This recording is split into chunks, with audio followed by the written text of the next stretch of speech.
Es una cuestión que nos atormenta a todos. ¿Qué pasa cuando morimos? De repente, el miedo entró en nuestras vidas. Hay gente que ha visto el otro lado. Y abrió una raja en el tejido de la realidad. Ya no son ellos mismos. Ya no están en el tiempo y el espacio. Creemos que el final de la vida no está bien investigado y que se debería poner más empeño en investigarlo. ¿La muerte es el fin? No existen pruebas científicas de que haya vida tras la muerte. ¿O hay algo más? Fue un milagro.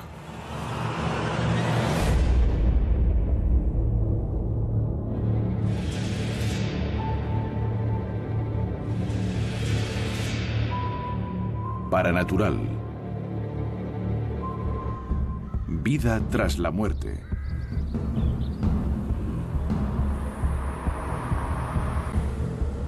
Christine Stein tenía 19 años y se dirigía a ayudar a enseñar en un jardín de infancia.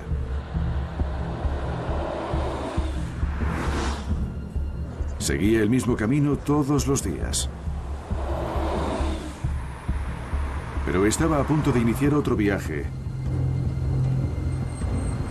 que le llevaría a enfrentarse cara a cara con la muerte.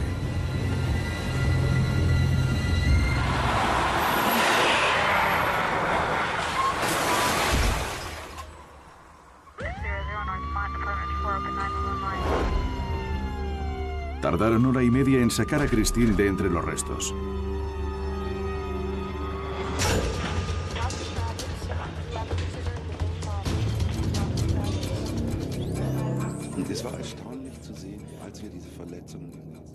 Estaba muy mal.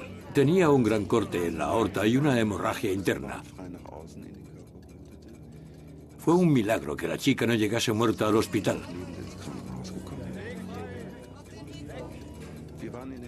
Estábamos trabajando cerca del corazón para detener la hemorragia y de repente su corazón dejó de latir.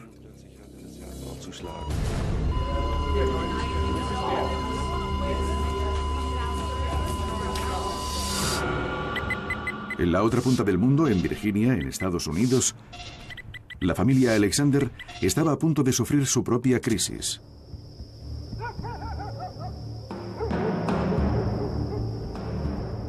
El domingo por la noche creímos que Eben se estaba poniendo enfermo, que tenía la gripe. Así que no le dimos importancia.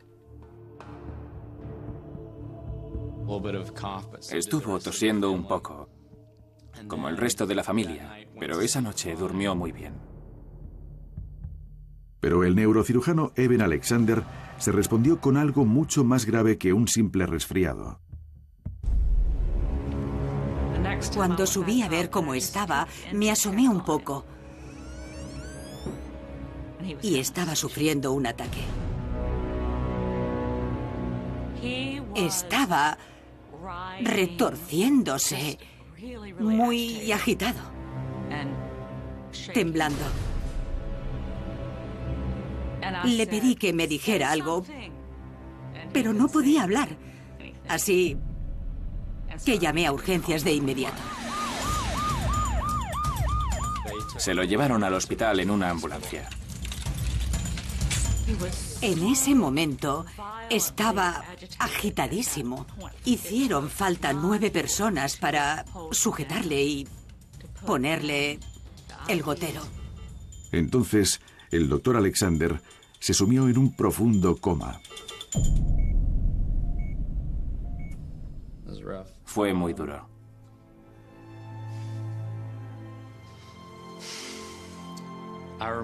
Recuerdo la primera vez que fui a verle al hospital. Recuerdo claramente que la habitación estaba a oscuras. Recuerdo que me acerqué a él y me quedé parado. Me pareció que su cara reflejaba que se había quedado sin nada de vida. Estuvo en coma todo el tiempo, pero una vez que nuestro sacerdote estaba presente. Le oímos gritar: ayúdame, Dios, ayúdame. Y le dije a nuestro sacerdote: ha hablado. Pero esas fueron las últimas palabras que dijo. Los análisis revelaron que el doctor Alexander tenía una extraña variedad de meningitis bacteriana resistente a los antibióticos. Irónicamente, era una enfermedad que ataca al cerebro, su especialidad médica. Las personas en su situación solo tienen un 2% de posibilidades de supervivencia. Pero no bastaba con sobrevivir. Uno de los médicos me dijo que le preocupaba mucho su cerebro. Dijo que si su cuerpo sobrevivía, sería un vegetal, porque su mente ya no estaría allí. Me eché a llorar. Fue el peor momento de la semana. Era un misterio, porque seguían dándole dosis triples de antibióticos y no le hacían efecto.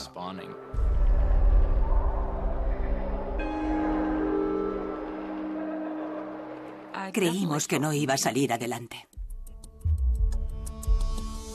Eben Alexander se deslizaba lentamente hacia la muerte. Durante la mayor parte del tiempo, la muerte es un proceso, no es un instante. La mayoría creemos que el momento de la muerte es cuando muere el cerebro, y seguramente es entonces cuando mueres como ser humano. Pero es un momento que no se puede delinear con claridad de un modo clínico. Al final, la vida se acaba. Llega un momento en el que la presión sanguínea se reduce a cero. Ya no hay presión sanguínea y se detiene la respiración. Normalmente todavía se mantiene la actividad eléctrica del corazón.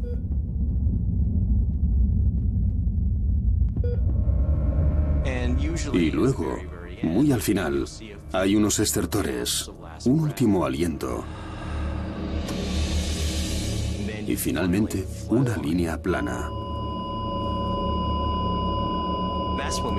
Entonces es cuando se declara a alguien clínicamente muerto.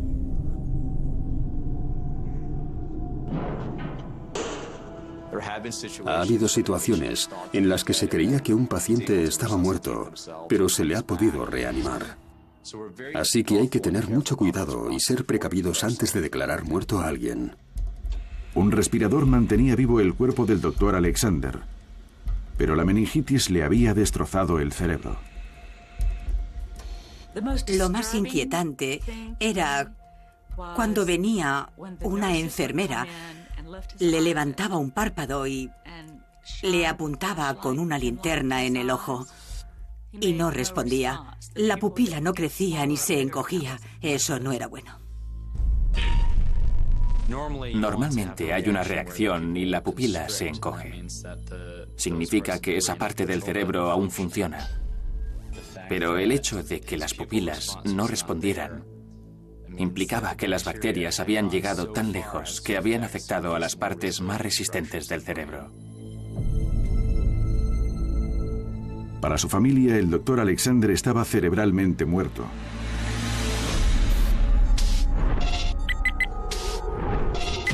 En Alemania, los médicos de Christine también estaban perdiendo la batalla. No podían reanimarle el corazón, y en pocos minutos el cerebro le dejaría de funcionar. Intentamos reanimarle el corazón con un desfibrilador.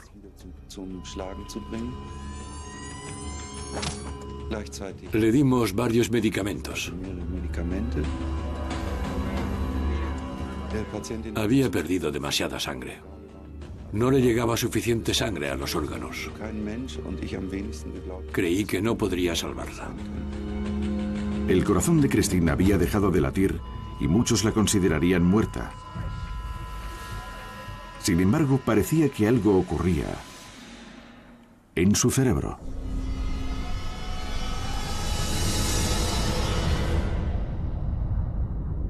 De repente me vi flotando en el techo de la sala. Me vi a mí misma tumbada en la mesa de operaciones. Vi a los cirujanos y les oí hablar entre ellos. La situación era caótica y me di cuenta de que me encontraba entre la vida y la muerte.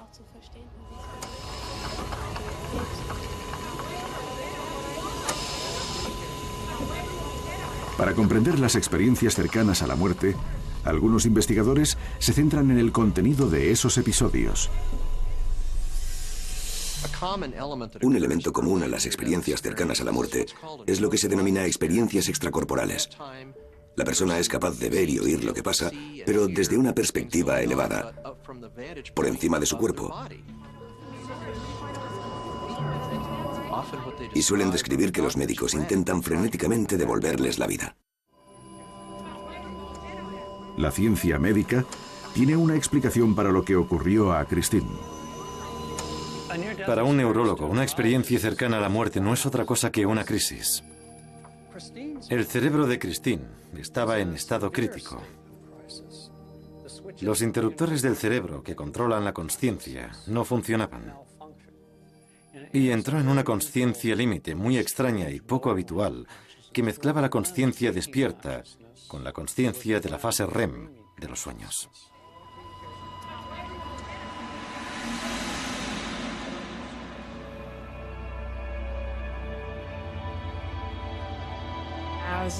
Cuando abandonan el cuerpo, empiezan a atravesar una conexión y empiezan a viajar desde lo que es esta vida a lo que es la vida más allá de esta vida, después de ella, fuera de esta vida. No puedo describir muy bien cómo pasé de flotar en el techo al lugar especial al que acudí. El mundo en el que me encontré estaba enteramente bañado en una luz cálida y brillante. La luz brillante que a menudo acompaña a las experiencias cercanas a la muerte, para un neurólogo significa que se ha activado muy intensamente el sistema visual. Y hay muchas formas de activar el sistema visual, y entre ellas la más potente es la consciencia REM. La consciencia de Christine de ese reino celestial es clásica. Los que viven experiencias cercanas a la muerte siempre hablan de dimensiones que no son terrenales y a menudo las describen como celestiales.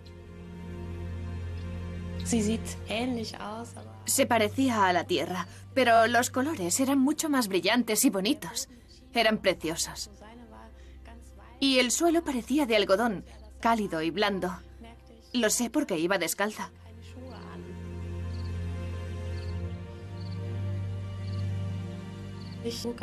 Llevaba un vestido largo azul pálido muy bonito. Me pareció raro porque no tenía ningún vestido así.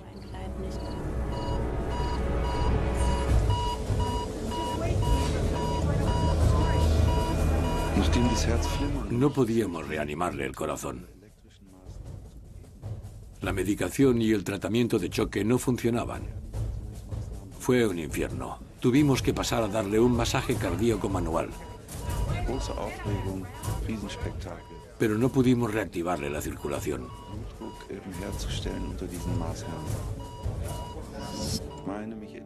Recuerdo que pedí a Dios que nos ayudase porque veía que podríamos salvar a esa chica.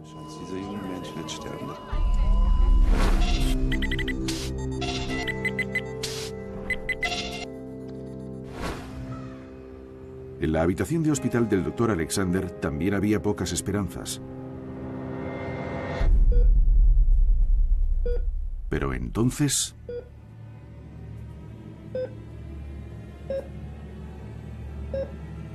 El viernes, el quinto día, noté que me apretaba la mano y que intentaba abrir los ojos. Fue asombroso.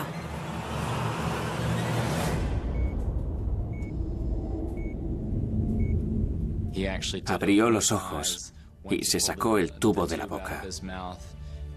Y fue capaz de respirar por sí mismo. Los médicos dijeron que habían recibido ayuda de arriba.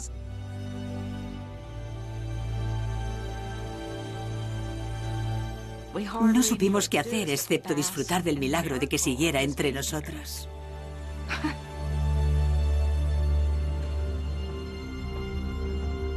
Pero pronto la familia se dio cuenta de que a pesar del milagro, algo no encajaba. Desde el primer momento en que empecé a hablar con mi padre, me di cuenta de que algo no iba bien. Parecía un zombi. No era la misma persona. No tenía dentro la misma cantidad de vida que antes. Fue lo que más me asustó. Me dije, muy bien, ha vuelto, pero ¿se va a quedar así el resto de su vida? ¿Ha tenido que pagar un precio tan alto?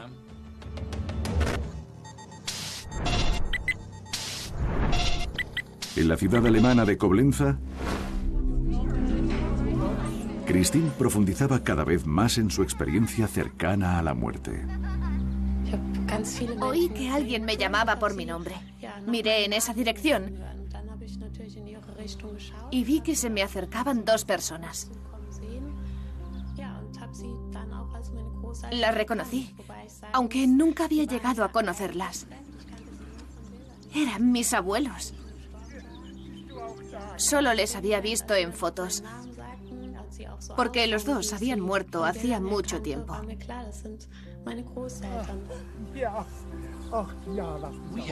Hay muchas experiencias cercanas a la muerte en las que dicen que se encuentran con alguien y enseguida le reconocen.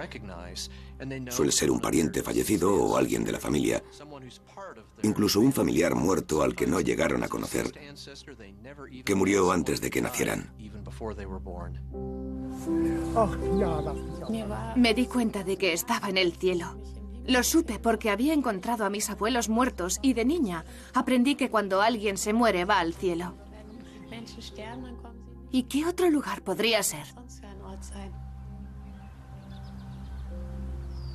Es el tipo de pensamientos que cabe esperar que tenga una persona a punto de morir. Es natural que piense en sus seres queridos, tanto vivos como muertos. A menudo, la gente que accede a esas dimensiones celestiales interactúa con personas a las que conocieron en sus vidas terrenales. Pero la gran diferencia es que aunque esas personas tuvieran enfermedades crónicas y murieran, gozan de plena salud cuando se las encuentran en las experiencias cercanas a la muerte.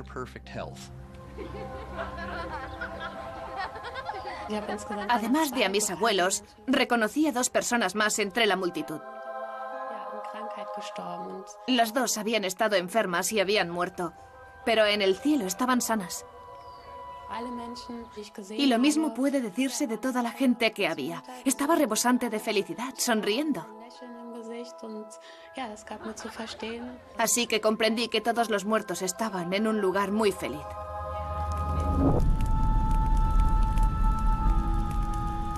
Christine tuvo una visión pacífica del cielo.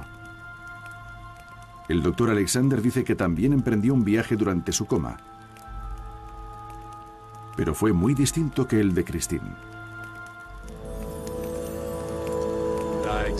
Estaba bajo tierra, con un calor asfixiante, lleno de barro y suciedad.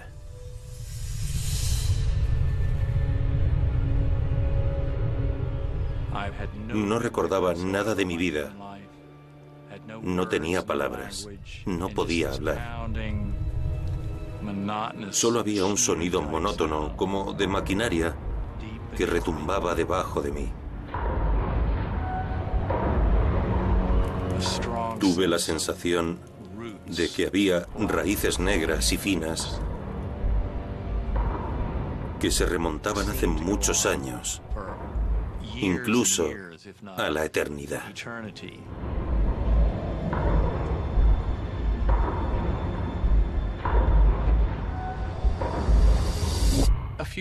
Un porcentaje de experiencias cercanas a la muerte contienen imágenes espeluznantes que asustan al que vive la experiencia. No sabemos por qué unas personas tienen experiencias cercanas a la muerte terroríficas y otras no. Parece que no tienen nada que ver con el estilo de vida previo del individuo, ni sus creencias, ni nada de eso. Mientras los médicos trataban de salvar a Christine, su experiencia cercana a la muerte dio un giro abrupto. A menudo hay un diálogo con las personas a las que encuentra que les dicen que regrese a su cuerpo terrenal. Mis abuelos me dijeron que aún no me había llegado la hora, que tenía que volver y cumplir con una gran misión en mi vida.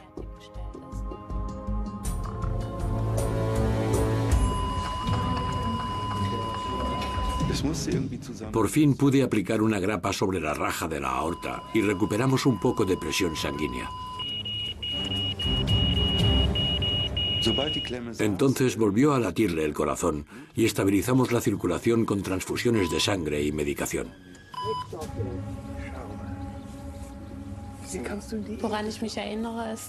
Volví a verme sobre la mesa de operaciones y oí que el médico decía: «Lo logramos, hemos salvado a la chica».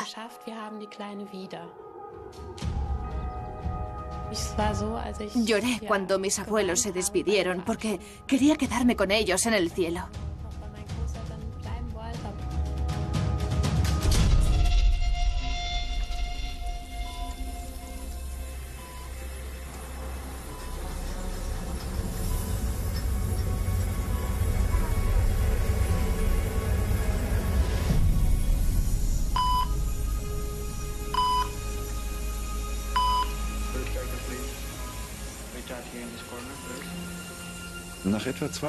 Unas 2 horas después acabamos la operación.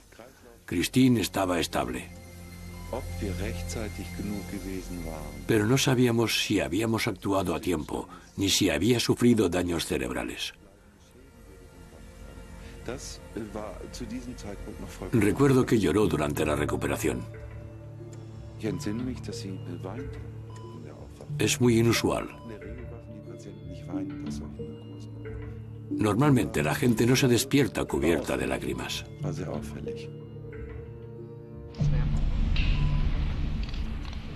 Christine se recuperó y afirmó que había tenido una revelación. Sé lo que experimenté. Sé con toda certeza que no lo soñé. No fue un sueño. Mi experiencia cercana a la muerte ocurrió de verdad.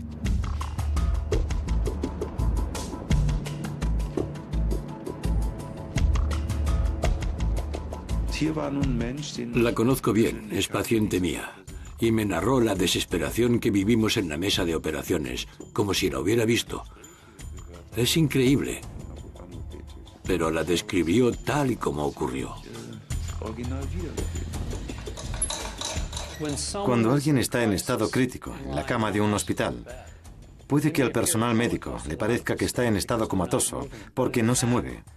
Pero en realidad está en estado de hiperalerta y nota todo lo que le rodea.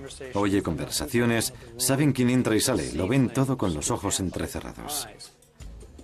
Y con todo ello, pueden formar recuerdos muy precisos que pasan a formar parte de su experiencia cercana a la muerte.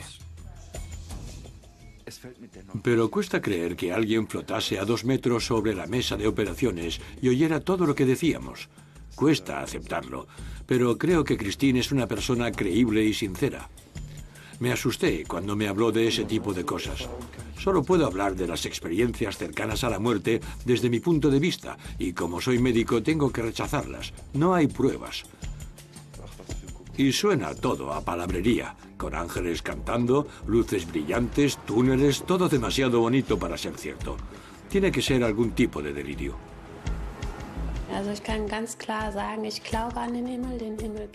El cielo existe, aunque la ciencia no pueda demostrarlo. No me lo imagino yo, es la realidad.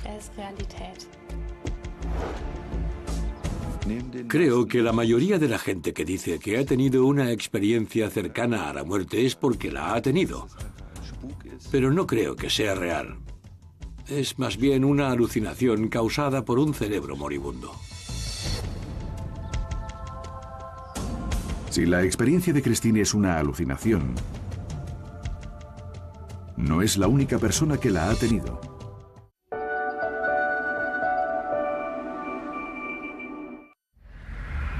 Millones de personas afirman haber tenido experiencias cercanas a la muerte. El término cercana a la muerte es confuso, porque no hace falta estar a punto de morir. En nuestra investigación, hemos descubierto que una de las fuentes más comunes de ese tipo de experiencias son los desmayos. Las experiencias cercanas a la muerte pueden producirse bajo muchas circunstancias. Una muy común son los paros cardíacos, cuando se para el corazón. Otras son los accidentes de coche, las enfermedades, las complicaciones quirúrgicas. Entre un 10 y un 20% de las personas reanimadas tras un paro cardíaco viven una experiencia cercana a la muerte. La investigación del Dr. Long confirma que casi todas las experiencias cercanas a la muerte se relatan como algo gozoso. Y solo un pequeño porcentaje comienza, como la del Dr. Alexander, con una pesadilla subterránea.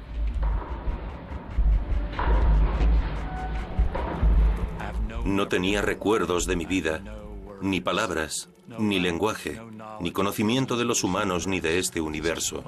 Solo había un mundo subterráneo burbujeante, esponjoso y oscuro. De repente, la experiencia del Dr. Alexander cambió.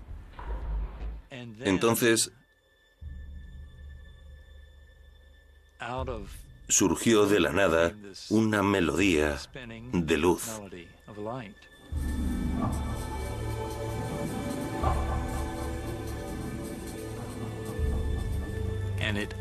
Se abrió como una raja en el tejido de la realidad.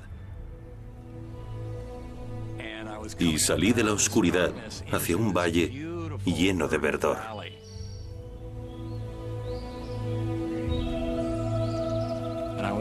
Yo era una mancha en un ala de mariposa. Oí cánticos corales que se reflejaban como colores sobre las nubes, sobre un cielo profundamente azul.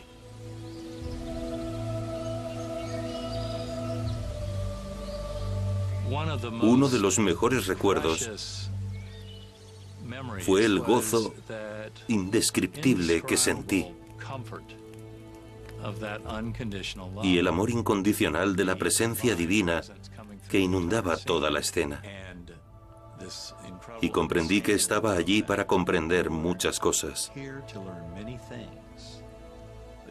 No estás allí para quedarte. Tienes que regresar. Mucha gente que vive esas experiencias y regresa vuelve totalmente abrumada por lo potente que es el amor que constituye el núcleo de la experiencia. Y resulta muy difícil describirlo en este mundo con las palabras con las que contamos, porque no se puede expresar. Tras el coma no se ha vuelto necesariamente más religioso, pero sí más espiritual. Eben Alexander y Christine Stein casi murieron. Sus traumáticas experiencias les incluyeron en un selecto grupo de personas que creen haber atisbado el más allá. Las similitudes de sus historias son muy llamativas.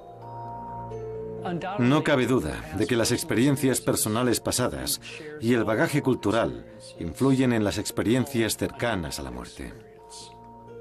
Las experiencias cercanas a la muerte se nutren de los recuerdos.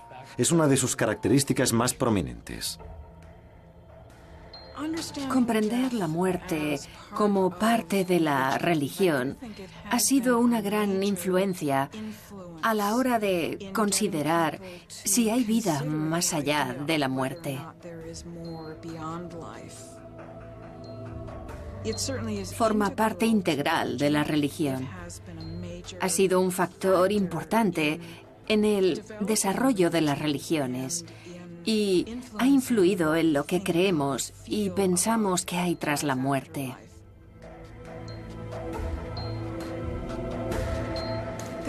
Es un condicionamiento cultural presente desde que nacemos. Si un niño va a catequesis y se ve inmerso en enseñanzas religiosas, no sorprende que vea a Jesús si tiene una experiencia cercana a la muerte. El Dr. Nelson cree que existe una razón más básica por la que hay similitudes entre las experiencias cercanas a la muerte. La gente que vive experiencias cercanas a la muerte tiene un mismo condicionamiento biológico que causa esas experiencias. De hecho, hay un investigador que puede haber grabado el cerebro mientras genera una experiencia cercana a la muerte.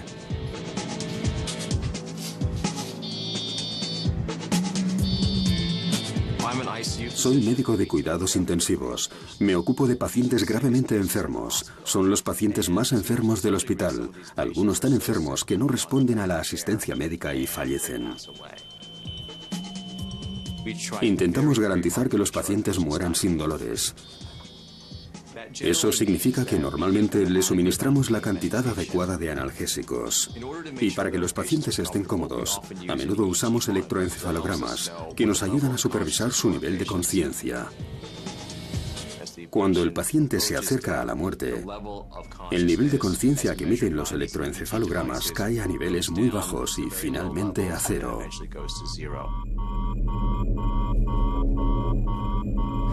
En ese punto deja de respirar y se considera que ha fallecido. Pero cuando muere un paciente, el monitor registra un alza de la actividad cerebral.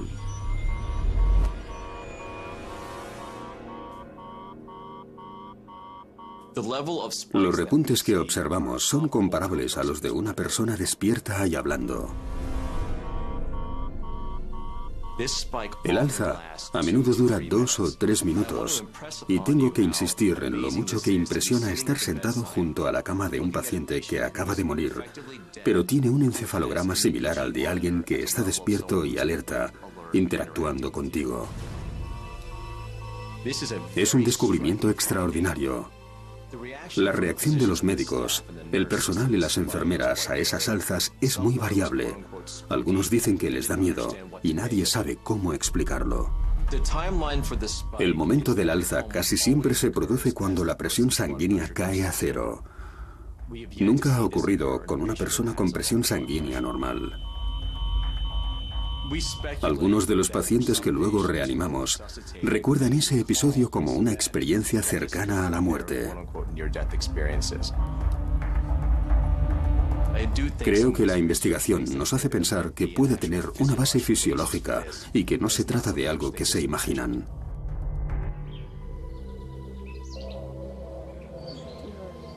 El doctor Alexander no está de acuerdo. Ahora cree que podemos ser conscientes fuera de nuestros cuerpos. Y eso explica las experiencias que tuvo durante su coma. Soy neurocirujano y he pasado más de 20 años ejerciendo en prestigiosos hospitales.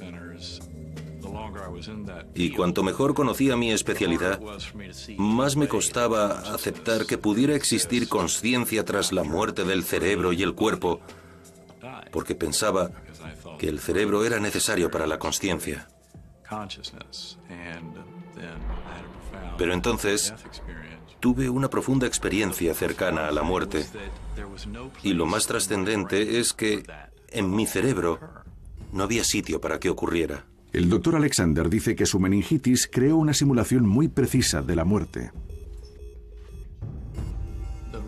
La razón por la que la meningitis es un modelo perfecto de la muerte humana es que ataca a toda la superficie exterior del cerebro, la parte que nos hace humanos. La capa superior del cerebro, el neocórtex, controla el pensamiento y el lenguaje.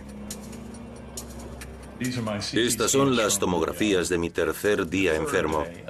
Hay pus en toda la superficie del cerebro que se cuela por estas fisuras, por estas pequeñas grietas que se aprecian aquí.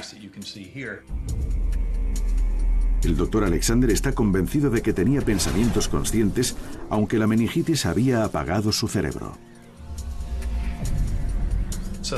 La meningitis, al eliminar el neocórtex, al desactivar mi neocórtex durante toda esa semana, hizo imposible que mi cerebro viviera una experiencia tan increíblemente rica, lo que sugiere que es posible disfrutar de una consciencia plena con total independencia del cerebro.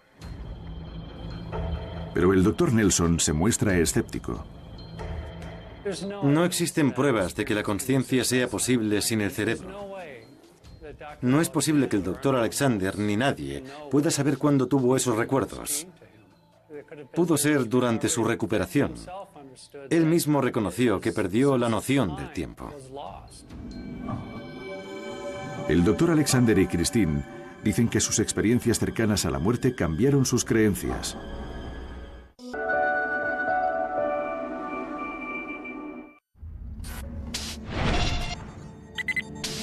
Pero en Hong Kong hay una mujer que dice que sus visiones cercanas a la muerte le provocaron milagrosos cambios físicos.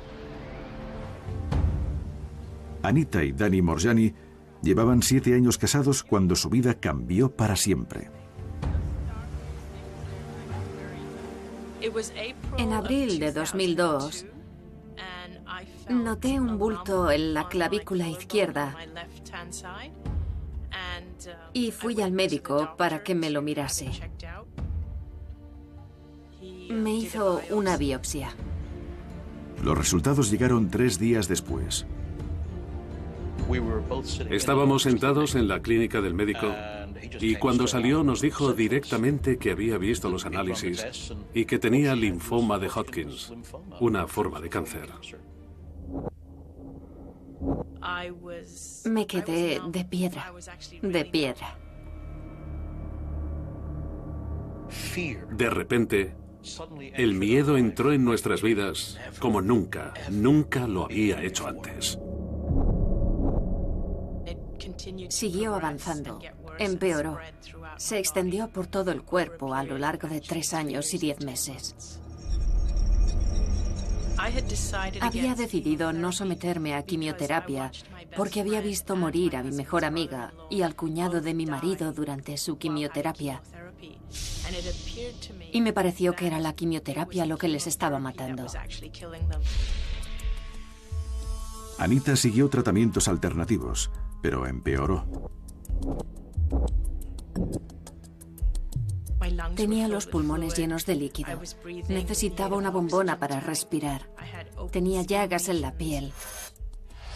Y pesaba unos 40 kilos porque tenía los músculos muy deteriorados. Y empecé a aceptar que iba a morirme. A Anita se le acababa el tiempo. La mañana del 2 de febrero de 2006 no me desperté.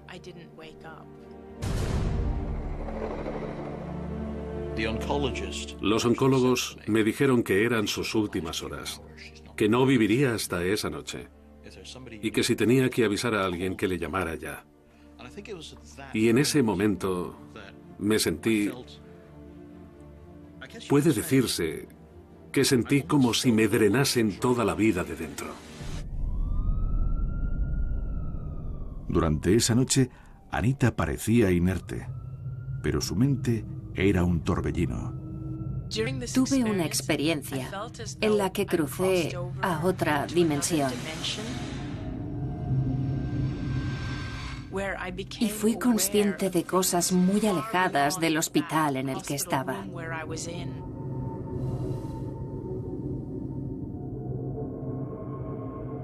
Anita tiene claros recuerdos de la vida tras la muerte que vio. Vi a mi mejor amiga, que había muerto de cáncer. Me sentía culpable por no haber estado con ella sus últimos días, porque yo también tenía cáncer y me resultaba demasiado doloroso verla morir. Cuando me la encontré en otra dimensión, me hizo sentir su amor incondicional y su comprensión. Entendía perfectamente por qué no había podido estar a su lado y fue asombroso. Fue un gran alivio para mí.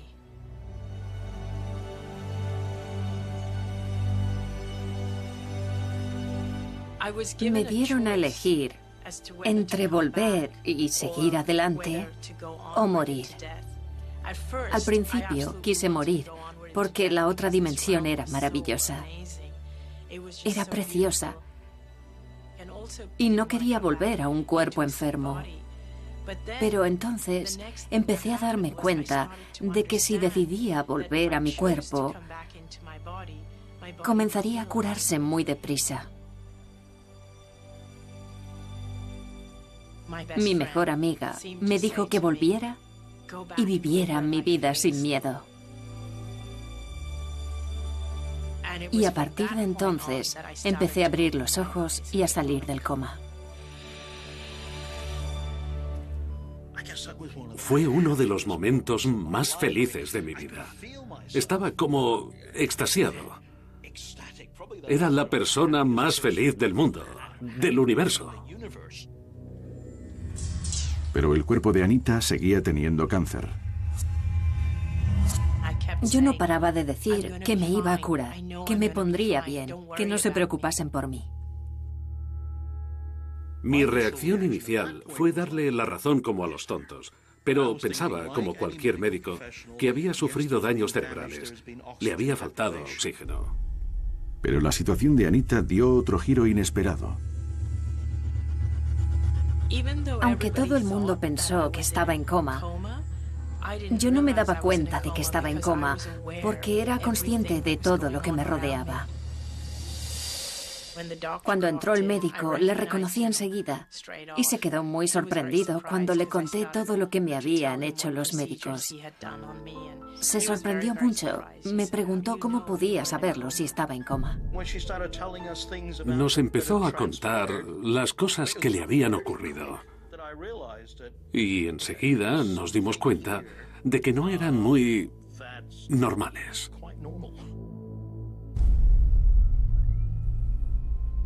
No eran normales, sino también milagrosas.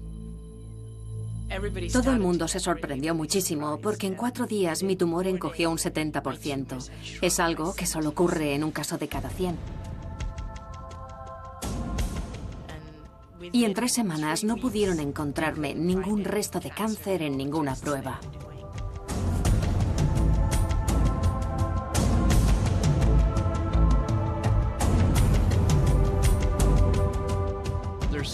Hay manuales médicos que describen lo raro que es que remita espontáneamente un tumor maligno. Es algo que solo ocurre en un caso de cada 100.000. Y la remisión significa que el cáncer se reduce. Pero que desaparezca por completo es muchísimo más raro aún. Después varios médicos estudiaron mi caso y cada uno le encontró una explicación distinta. Los que me trataban pensaron que era por su tratamiento. Pero yo creo que fue mi estado de alteración de la consciencia. En cuanto me di cuenta de quién era yo realmente, supe que me iba a curar. Anita ha asociado 2 hechos afortunados: su experiencia cercana a la muerte y la remisión de su cáncer. Pero que lo viviera a la vez no significa que haya una relación causa-efecto. Anita Moorjani, Christine Stein y Eben Alexander. Todos estuvieron a punto de morir. Pero recuperaron la salud convencidos de haber visto la vida tras la muerte.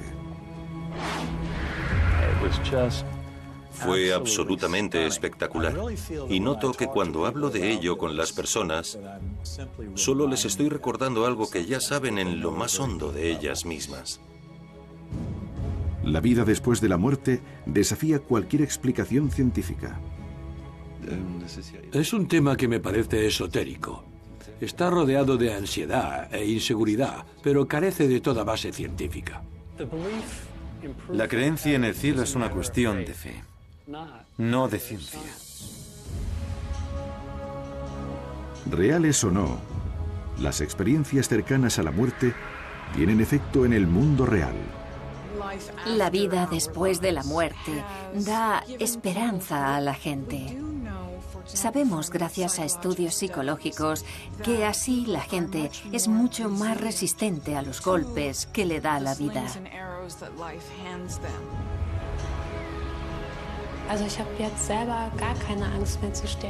Ya no me asusta morir. No quiero decir que no me importe morirme mañana, eso no. Pero tengo ganas de morirme cuando sea vieja. porque sé que hay algo más después de esta vida y he visto lo que es. Y es un pensamiento maravilloso y reconfortante para mí.